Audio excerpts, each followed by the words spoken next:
So, my fellow Americans, ask not what your country can do for you. Ask what you can do for your country.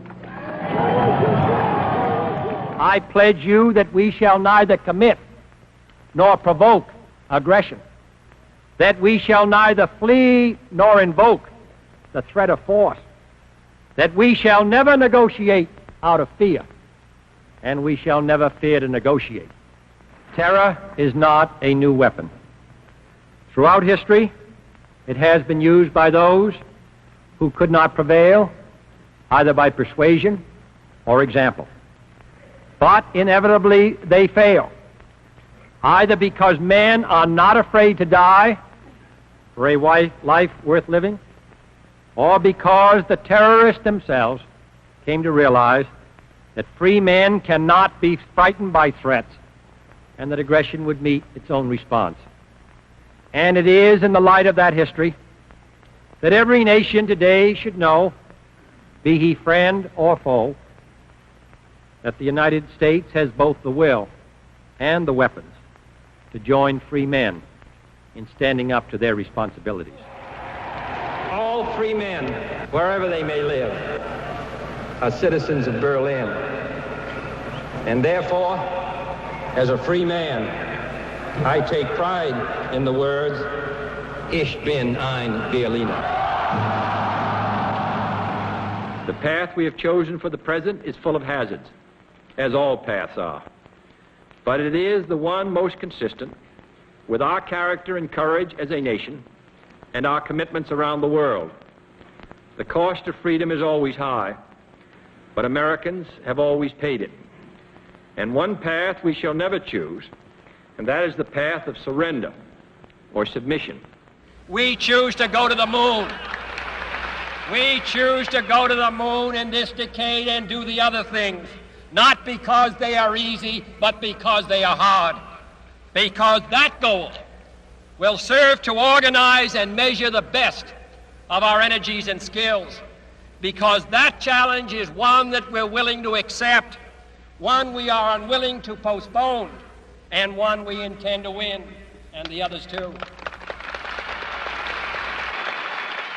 I believe in an America where the separation of church and state is absolute, where no Catholic prelate would tell the president, should he be Catholic, how to act, and no Protestant minister would tell his parishioners for whom to vote, where no church or church school is granted any public funds or political preference, and where no man is denied public office merely because his religion differs from the president who might appoint him or the people who might elect him.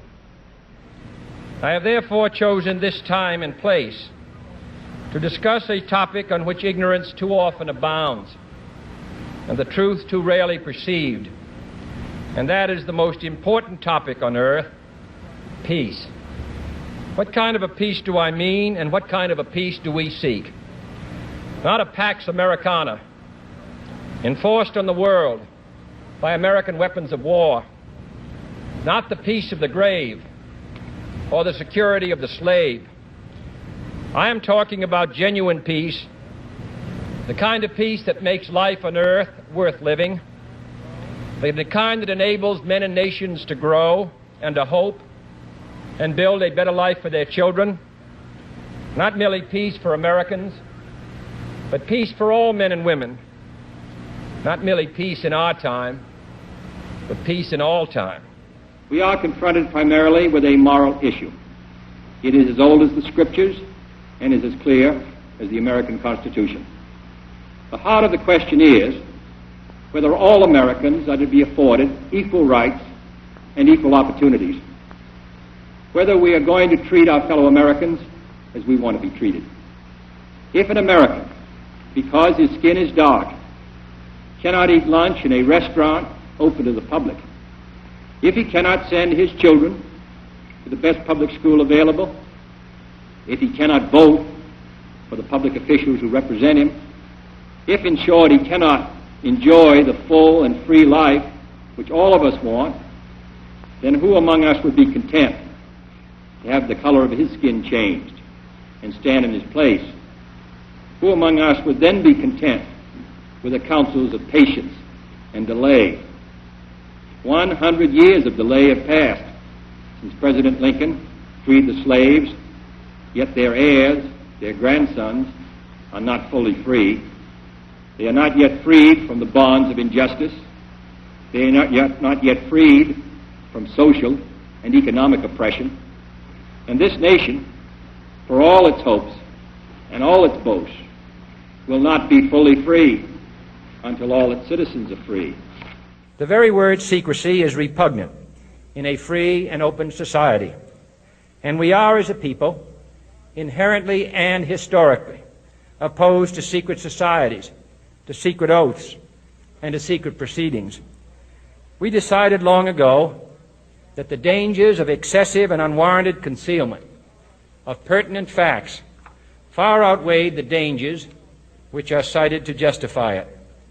Even today, there is little value in opposing the threat of a closed society by imitating its arbitrary restrictions. Even today, there is little value in ensuring the survival of our nation if our traditions do not survive with it. And there is very grave danger that an announced need for increased security